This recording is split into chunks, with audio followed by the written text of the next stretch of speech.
तीन दोस्त हैं, अंकुर, सैयद और डेविड, और तीनों सर्कल के बाउंड्री पर बैठे हैं और तीनों के बीच में जो डिस्टेंस है वो इक्वल है, एएस, एसडी और एडी।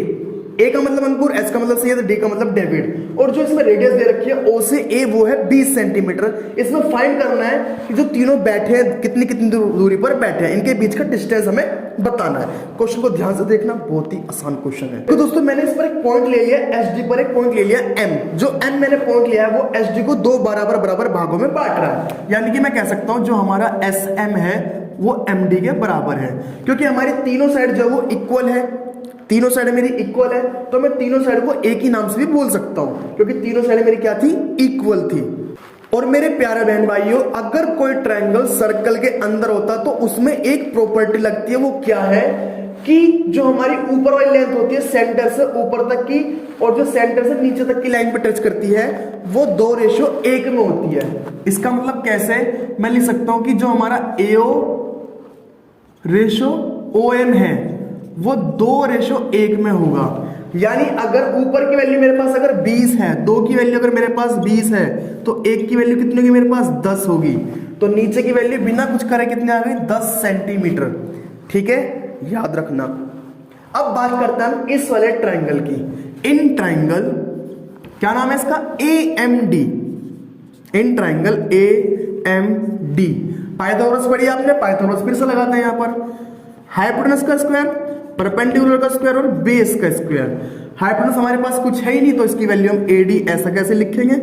परपेंडिकुलर हमारे पास कितना है, 20 + 10 30 हैगा, तो 30 का स्क्वायर। और बेस हमारे पास क्या है, कुछ नहीं है, तो इसको हम MD ही रहने देंगे।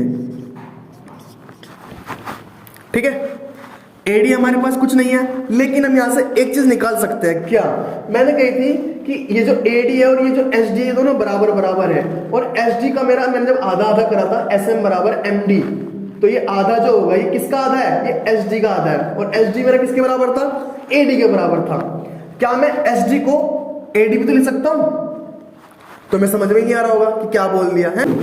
मेरी ये तीनों साइड जो है इक्वल है, और मैंने यहां पर मिड पॉइंट लिया है, तो मैं यहां पर MD को जो है, मैं MD को अगर मेरे को AD के रूप में ही लिखना है तो मैं इसको लिखूंगा हाफ AD, क्योंकि ये साइड मेरी बराबर थी तो आधी साइड तो मेरी इसके आधे के बराबर होगी, तो मैं इस MD को मैं क्या लिखूंगा, हाफ AD का स्क्वायर, क्योंकि मेरी तीनों साइड जो थी वो बराबर थी और आधे आधे भी मेरे बराबर थी, तो इसको मैंने MD को जो है AD के रूप में ही लिख लिया। 30 का स्क्वायर हमारा होता है 900, और ये AD का स्क्वायर मैंने AD स्क्वायर ऐसा का ऐसे ही रहने दिया। अब इसको सोल्व करते हैं। यहां से 900 तो ऐसे रहेगा, इसका स्क्वायर करेंगे तो आ जाएगा 1/4 AD स्क्वायर, और ये 900 ऐसा का ऐसे ही। ये 1/4 AD स्क्वायर हो जाके माइनस हो जाएगा,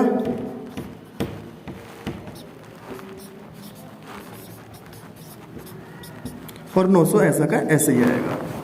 अगर एक AD में से 1/4 घटाता हूं तो ये आता है 3/4 AD स्क्वायर, 3/4 AD स्क्वायर, और 900 ऐसा का ऐसे ही। ये 3/4 जो वो इधर जाएगा, 3 ऊपर तो 3 नीचे आएगा, 4 नीचे तो 4 ऊपर जाएगा, 3 से कट जाएगा 300 बार में, और ये आएगा AD square equal to 1200। Square उधर जाके बन जाएगा रूट,